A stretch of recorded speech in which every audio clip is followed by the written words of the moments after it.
अच्छा देखें, आज सिंगल एंट्री के चैप्टर की मजीद प्रैक्टिस। आज के क्वेश्चन में हम देखेंगे कि अगर क्लोजिंग कैपिटल गिवन ना हो तो उसको फाइंड करने के लिए क्लोजिंग स्टेटमेंट ऑफ अफेयर्स किस तरह बनाते हैं। पिछला जो लेक्चर था, हमारा पिछला क्वेश्चन था, उसमें हमने देखा था कि ओपनिंग कैपिटल गिवन नहीं। तो मैंने आपको एक बात समझाई थी कि ओपनिंग कैपिटल में सिर्फ वही बात आती है जो ओपनिंग डेट के साथ डाटा गिवन होता है, यानी उसमें कोई एडजस्टमेंट नहीं आती और कोई एक्स्ट्रा इंफॉर्मेशन नहीं आती। लेकिन क्लोजिंग स्टेटमेंट ऑफ अफेयर बनाते वक्त आपने इस बात का ध्यान रखना है कि कोई एक्स्ट्रा एसेट या लाइबिलिटी गिवन है तो वो भी लिखेंगे क्लोजिंग स्टेटमेंट ऑफ अफेयर में, और अगर एडजस्टमेंट्स गिवन है तो वो भी लिखेंगे हम क्लोजिंग स्टेटमेंट ऑफ अफेयर। तो ये डिफरेंस होता है ओपनिंग और क्लोजिंग में। ओपनिंग में कोई एडजस्टमेंट नहीं आती, कोई एक्स्ट्रा इन्फॉर्मेशन नहीं आती, सिर्फ वही इन्फॉर्मेशन आती है जो डाटा के साथ हो। जबकि क्लोजिंग स्टेटमेंट ऑफ फेयर में सारी इंफॉर्मेशन आती है, जो क्लोजिंग की डेट के साथ लिखी होगी वो भी आएगी, जो क्वेश्चन में एक्स्ट्रा एसेट और लाइबिलिटीज होंगे वो भी आएंगे, और अगर क्वेश्चन में एडजस्टमेंट्स गिवन हुई तो वो भी आएंगे। तो देखें, आज का हम क्वेश्चन शुरू करते हैं। Mister Eddie start his business on 1st July 2016 with a capital of rupees 15 lakh। तो पहली बात, मिस्टर एडी नाम है, जो बिजनेस नेम टाइटल में आ जाएगा, स्टेटमेंट का जो टाइटल लिखते हैं। और उसने कहा बिजनेस स्टार्ट किया है 1 जुलाई को। तो स्टार्ट से हमें पता लग जाएगा कि ये ओपनिंग कैपिटल की बात कर रहा है। इट मीन जो हमारे पास 15 लाख रुपए की वैल्यू गिवन है, इसको हम as a opening capital use करेंगे। तो क्वेश्चन पढ़ के पहली चीज हमें पता लग गई, दैट इज ओपनिंग कैपिटल।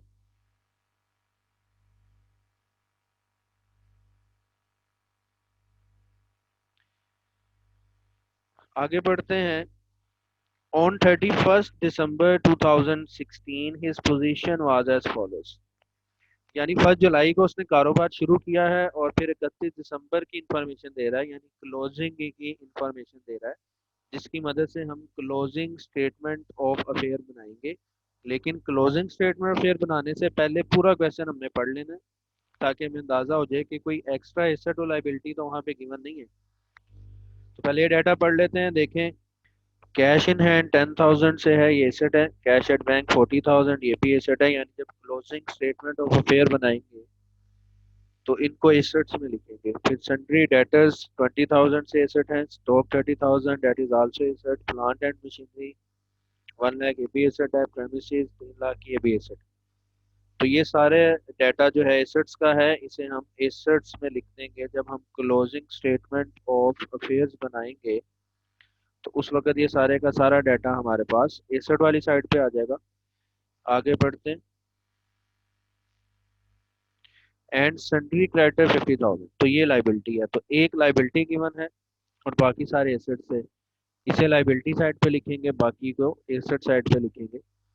लेकिन अभी आगे भी क्वेश्चन पढ़ के देख लेते हैं, कोई एसेट या लाइबिलिटी गिवन तो नहीं है, क्योंकि आपको बता दिया कि जब क्लोजिंग स्टेटमेंट ऑफ अफेयर्स बनाते हैं तो उसमें जो डेट के साथ लिस्ट गिवन होती है, जैसा ये लिस्ट गिवन थी, इस लिस्ट के अलावा भी डाटा हो सकता है जो क्लोजिंग स्टेटमेंट में आता। आगे बढ़ते हैं। तो उसने लिखा ही withdraws rupees 1,000 per month from business for personal use.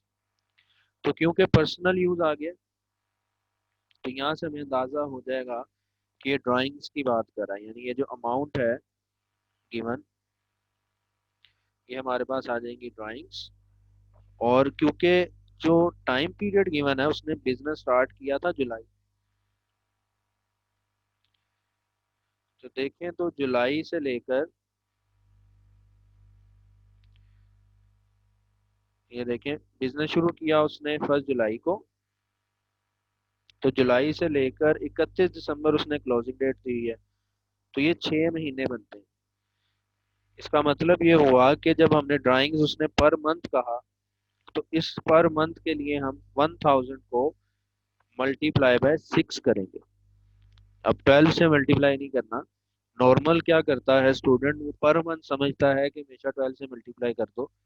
तो पर मंथ आपने देख लेना है, जितना टाइम पीरियड बनेगा उस हिसाब से मल्टीप्लाई करना है। तो इस क्वेश्चन में क्योंकि 6 मंथ बनते हैं, इसलिए जब ड्राइंग्स लिखेंगे तो 1000 को मल्टीप्लाई बाय 6 करेंगे। नेक्स्ट पढ़ते हैं फिर। He takes loan from his friend, उसने अपने दोस्त से कर्जा लिया है during this period of 6 month, इन 6 महीनों के दरमियान। तो देखें, लोन लिया है, लोन हमारे पास होती है लाइबिलिटी। इसका मतलब जब क्लोजिंग स्टेटमेंट बनाएंगे तो ये एक एक्स्ट्रा लाइबिलिटी है जो डाटा के अलावा भी गिवन थी। तो इस लोन की जो अमाउंट है इसे हम लाइबिलिटी साइड पे लिखेंगे। आगे बढ़ते। He further purchase new furniture ₹1 lakh, उसने मजीद फर्नीचर भी खरीदा है। तो ये जो फर्नीचर है ये होता है हमारे पास एसेट, तो ये भी एक एक्स्ट्रा एसेट गिवन हुआ जब हम क्लोजिंग स्टेटमेंट ऑफ ईयर बनाएंगे, तो उसी में हमने ये भी लिखना है।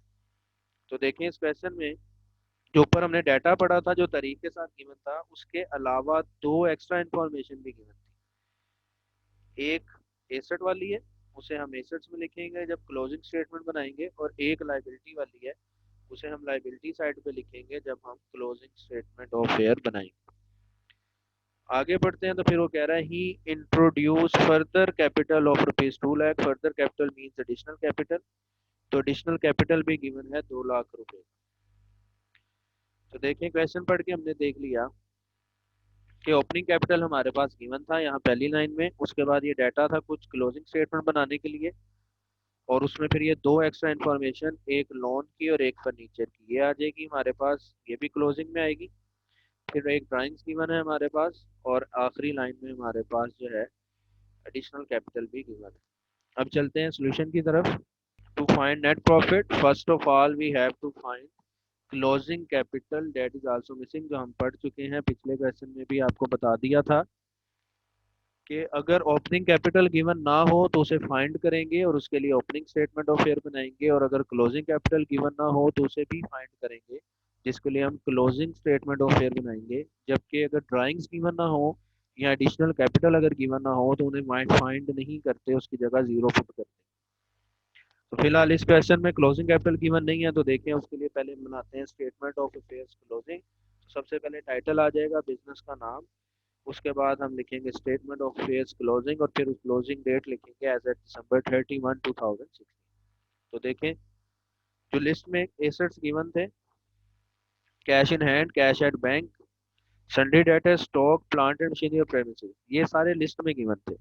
और फिर एक एक्स्ट्रा एसेट गिवन था डेट इज फर्नीचर, तो ये सारे हमने एसेट साइड पे लिख दिए।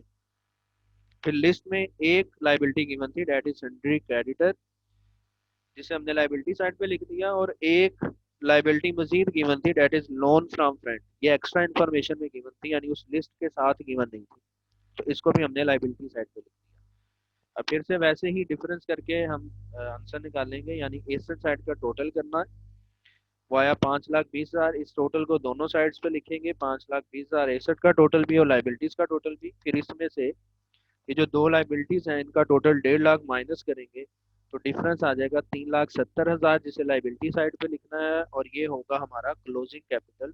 यानी जब हमने क्वेश्चन करना है तो ये जो कैपिटल फंड की बैलेंसिंग फिगर आई है, एक्चुअली ये हमारे पास क्लोजिंग कैपिटल निकल आया। तो जब हम क्वेश्चन करेंगे तो उसमें क्लोजिंग कैपिटल की जगह इसकी वैल्यू पुट करेंगे, 3,70,000 की ये वैल्यू हमारे पास पुट हो जाएगी। अब देखते हैं statement of profit and loss.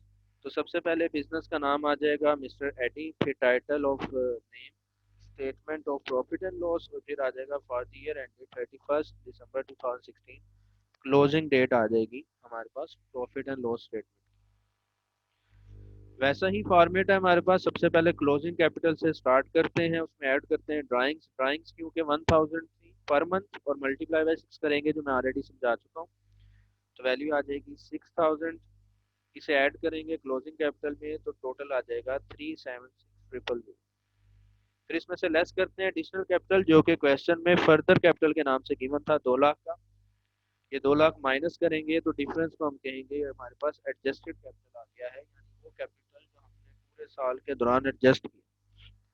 फिर इसमें से डिफरेंस माइनस कर देंगे जितने से हमने बिजनेस शुरू किया था, जो हमारा होता है ओपनिंग कैपिटल वो था 15 लाख। तो 176,000 में से 15 लाख माइनस करेंगे तो इस दफा नेगेटिव वैल्यू आएगी। अब जब क्योंकि नेगेटिव वैल्यू आई है तो इसे आपने ब्रैकेट में ही लिखना है, और आंसर को आप नेट प्रॉफिट नहीं कहना, बल्कि नेट प्रॉफिट की बजाय नेट लॉस कहेंगे।